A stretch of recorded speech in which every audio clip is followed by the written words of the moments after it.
medikamentosa sampai imaging tata laksana KB semuanya PCR. Ada yang kira-kira mau ditanyakan? Ada yang bertanya mungkin dari indikasi atau mungkin dari bagaimana tips dan trik menggunakan beta blocker?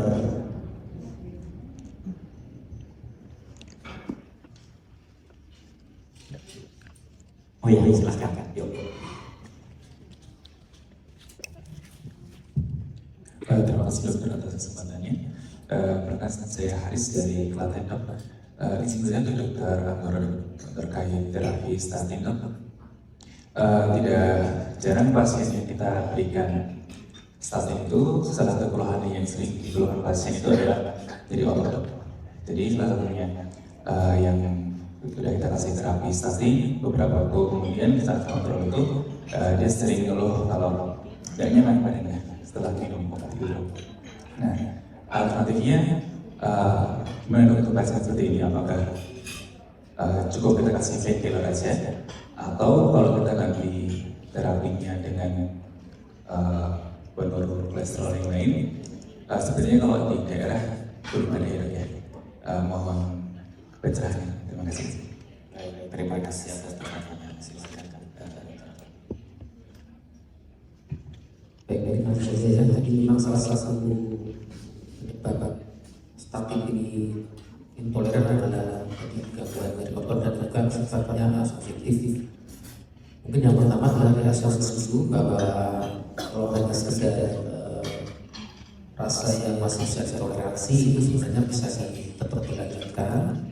Yang penting bahwa tidak menyebabkan suatu gangguan yang serius, yaitu ke arah polisis atau arah polisis. Tapi kalau hanya rasa nyaman itu masih bisa diatasi dengan pemberian statinnya di waktu malam hari. Sebenarnya khusus rosuvastatin itu tidak perlu, atau atorvastatin itu tidak perlu diberikan di malam hari, terutama mereka yang toleran. Kalau mereka tidak toleran, sekali sama-sama diberikannya malam hari pada waktu kalau itu tetap menyebabkan rasa tidak nyaman yang betul-betul tidak ditoleransi, ya sudah, mungkin dosisnya bisa diturunkan sampai dengan maksimali tolerated. Kemudian LDL-nya kalau tidak tercapai sesuai target, ya tidak mau ditambahkan dengan obat-obatan yang lain. Itu ada alternatifnya seperti ezetimibe, kemudian atau kombinasi dengan obat yang lain, ya ada beberapa yang bisa dikombinasi. Kalau itu tidak bisa, tetap statin yang tidak bisa sudah ditentukan dosisnya masih mengeluh, kemudian yang hanya sama sekali tidak bisa ditoleransi, berarti memang intoleran terhadap statin. Nah, seperti itu mungkin alternatifnya tadi ada beberapa obat yang bisa diberikan secara single ya, sebagai pengganti statin yang bisa menurunkan sampai 50% seperti PCSK9 inhibitor, kemudian ya CRNA. Tapi kalau memang di tempat dokter bertugas tidak ada, ya PSW menurut saya, karena ini adalah suatu obat yang memang pakai preferensi sekunder, sehingga kalau preferensi sekundernya jalan, ya syaratnya adalah dengan obat-obatan. Karena seperti tadi diketahui gaya hidup itu LDL itu hanya berperan paling tidak 3%, sedangkan sisanya adalah harus dengan terapi obat-obatan yang ada. Itu untuk konteks preferensi sekunder, karena harus turun ke arah 55%. Karena dari hasil penelitian yang kita lakukan ini di populasi kita itu rata-rata LDL-nya adalah 120, 145, rata-rata yang pada itu yang sehat. Kalau orang yang sehat tidak apa-apa gitu ya, apalagi yang skor 0, kemudian resikonya masih tinggi sama tidak masalah dengan LDL seperti itu. Tapi kalau konteksnya tadi skema kardiopati atau ICD yang sudah ada, maka pada waktu memang harus turun ke angka 70 atau 85 mg per desiliter, dan itu memang harus dengan pemberian obat-obatan tadi, salah satunya statin sampai ke maksimal tolerated dosis. Mungkin demikian ya. Baik, terima kasih. Ada pertanyaan lagi? Silakan.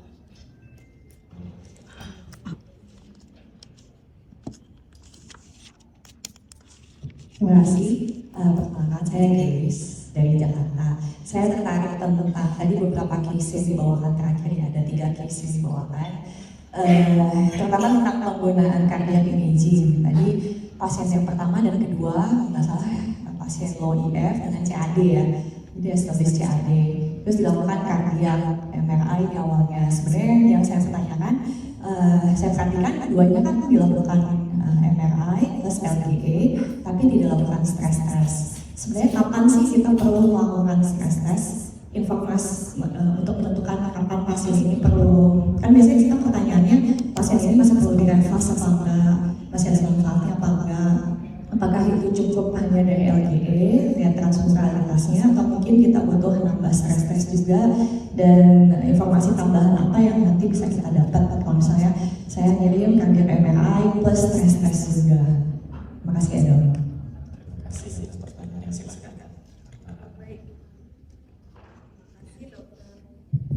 Terima kasih Dr. Grace, pertanyaannya bagus sekali. Jadi memang tadi di 2 kasus yang pertama kita hanya melakukan viability saja. Memang pada pemeriksaan dengan CMR kita bisa lakukan sekaligus dua-duanya, apakah itu untuk menilai viability maupun stress test. Namun memang pada pasien yang pertama dan kedua tadi tidak dikerjakan terkait mungkin pasiennya termasuk high risk ya, karena EF-nya sangat rendah, di mana didapatkan itu sekitar 17% ya untuk pasien yang kedua dari hasil pemeriksaan, 22% untuk pemeriksaan ekokardiografinya. Jadi dan kebetulan juga untuk ini kembali ke case ya. Jadi kalau di case tadi memang dari surgical conference-nya sudah diputuskan untuk refas dengan bypass dengan CABG. Namun kita pengen tahu nih ini ternyata akan masih memberikan manfaat atau tidak ya, kita hanya nilai dari viability-nya saja. Namun kalau untuk menentukan bagian mana yang akan kita refas itu terutama biasanya untuk pasien-pasien yang akan dilakukan PCI ya, Dr. Bayu ya. Jadi mungkin ada multivessel disease, namun kita memilih ini area mana sih sebenarnya yang menyebabkan iskemik. Nah itu mungkin pilihannya adalah kita memeriksakan untuk iskemik burden-nya atau keluhan yang dirasakan oleh pasien ini apakah benar akibat dari stenosis. Mungkin ada data yang kurang sesuai juga, misalnya stenosisnya 70%. Nah ini yang 70% ini apakah memang ini yang menyebabkan angina, ada keluhan pada pasien itu sehingga kita lakukanlah stress test. Namun kalau memang sudah keputusannya untuk dilakukan revaskularisasi dan kita ingin mengetahui apakah di bagian area tersebut masih viable atau tidak, ya kita tentu saja melakukan pemeriksaan viability saja. Di samping juga pada pasien tersebut dengan EF yang sangat rendah, resiko tinggi juga untuk dilakukan pemeriksaan stress test. Jadi dikhawatirkan misalnya terjadi alo pada saat pemeriksaan. Jadi karena memang untuk kasus ini ya, jadi untuk kasus ini sudah diputuskan untuk akan dilakukan bypass, namun hanya memang diminta datanya apakah miokardnya masih viable atau tidak. Namun di luar kasus ini ya memang kita bisa kerjakan dua-duanya. Jadi selain menilai viability, kita menilai juga ischemic burden-nya, terutama menentukan area mana sih yang ischemic burden-nya besar gitu. Jadi untuk teman-teman intervensionis yang akan melakukan refas, mungkin ada beberapa ya, mungkin Dr. Wahyu yang multivessel disease, nanti yang mana nih, LAD-nya atau RCX-nya atau RCA-nya, atau mungkin ternyata stenosisnya cuma 70%, tapi pasiennya kok angina terus, obat sudah diberikan, apakah memang layak untuk kita buka atau tidak gitu. Selain juga dengan tentu modalitas yang tadi pada kasus yang ketiga,